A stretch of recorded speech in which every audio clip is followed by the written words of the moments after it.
Buongiorno, ben ritrovati con l'informazione flash di New Sicilia. Di seguito i titoli più importanti della mattina.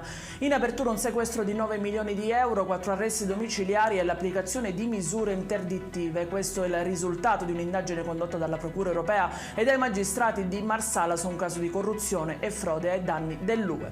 Coinvolto anche l'ex senatore Antonio Papania e alcuni consiglieri comunali, l'inchiesta si concentra su 2 centri di formazione professionale. Scoperto un sodalizio criminale impegnato nella commercializzazione e in evasione di IVA e accise di ingenti quantità di gasolio agevolato ad uso agricolo in tutta la regione. Disposto il sequestro di beni e disponibilità per 15 indagati tra Catania, Agrigento, Caltanissetta, Palermo e Ragusa.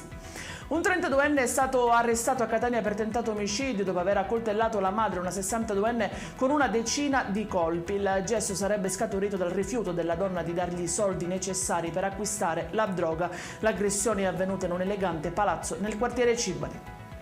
E rimaniamo a Catania, dove a San Giovanni Galermo gli agenti della Polizia di Stato hanno scoperto un arsenale di armi e munizioni. In manette è finito un pregiudicato di 30 anni, in casa deteneva anche diversi grammi di droga. E in chiusura, in risposta alle dichiarazioni del ministro della Protezione Civile Nello Musumeci durante il question time alla Camera dei Deputati, Palazzo d'Orléans, ha precisato che la regione siciliana ha già avviato la seconda fase del piano per affrontare la crisi idrica in Sicilia, presentata una proposta di intervento che include oltre 130 progetti. I dettagli su queste notizie, come sempre, vi ricordo che li trovate sul nostro sito www.newsicilia.it e sui nostri canali social. Grazie per averci seguito e a più tardi con nuovi aggiornamenti.